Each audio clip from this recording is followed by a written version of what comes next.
ಸೂಕ್ಷ್ಮ, ಸಣ್ಣ ಮತ್ತು ಮಧ್ಯಮ ಉದ್ಯಮ ವಲಯಕ್ಕೆ ಸರ್ಕಾರವು ಆದ್ಯತೆ ನೀಡಿದೆ.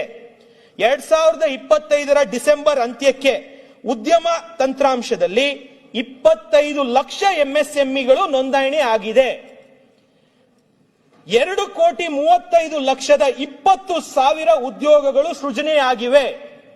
2,35,20,000 ಉದ್ಯೋಗಗಳು ಸೃಜನೆಯಾಗಿದೆ ಅಂತ ಹೇಳಿ ಗವರ್ನರ್ ಕೈಯಲ್ಲಿ ಮಾತಾಡಿಸ್ತಾ ಇದ್ದಾರೆ. 6 ಕೋಟಿ ಜನಸಂಖ್ಯೆ ಇರುವಂತ ಈ ರಾಜ್ಯದಲ್ಲಿ ಯಾವಾಗ ಈ ಸರ್ಕಾರ 2,35,00,000 ಜನಕ್ಕೆ ಉದ್ಯೋಗವನ್ನ ಕೊಟ್ಟರು ಅಂತ ಕೊಡ್ಬೇಕು ಸಭಾಧ್ಯಕ್ಷರೇ. 25 ಲಕ್ಷ ಎಂಎಸ್ಎಂಇಗಳು. ಇದರಲ್ಲೇ ಮುಂದಕ್ಕೆ ಇನ್ನೊಂದು ಪಾಯಿಂಟ್ ಬರೆದಿದ್ದಾರೆ. ಇದು ಒಂದು ದೊಡ್ಡ ಹಗರಣ ಇರಬಹುದು ಅಂತ ಹೇಳಿ ನಾನು ಈ ಮೂಲಕ ಸರ್ಕಾರದ ಮೇಲೆ ಆಪಾದನೆಯನ್ನ ಮಾಡ್ತೀನಿ ಸಭಾಧ್ಯಕ್ಷರೇ. ಯಾಕೆ ಅಂದ್ರೆ 25 ಲಕ್ಷ ಎಂಎಸ್ಎಂಇಗಳನ್ನು ಸ್ಥಾಪನೆ ಮಾಡಿ ಈ ಎಂಎಸ್ಎಂಇಗಳಿಗೆ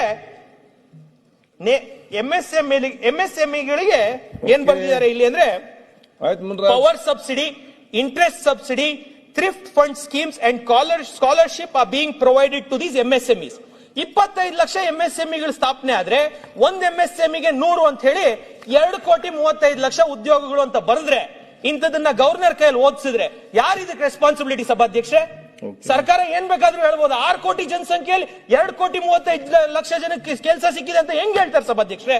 ಒಂದು ಗವರ್ನರ್ ಪುಸ್ತಕದಲ್ಲಿ 2,35,00,000 ಇದು ಫಾಲ್ಸ್ ಕ್ಲೇಮ್ ಇದೆ. ಇದು ಕಾಂಗ್ರೆಸ್ ಸರ್ಕಾರದ ತಪ್ಪು. ಈ ಎಂಟೈರ್ ರಾಜ್ಯದ ಜನತೆಗೆ ತಪ್ಪು ಮಾಹಿತಿಯನ್ನ ಈ ರೀತಿ ಗವರ್ನರ್ ಮುಖಾಂತರ ಕೊಡೋದನ್ನ ತೀವ್ರವಾಗಿ ಖಂಡಿಸ್ತೀನಿ ಸಭಾಧ್ಯಕ್ಷೆ.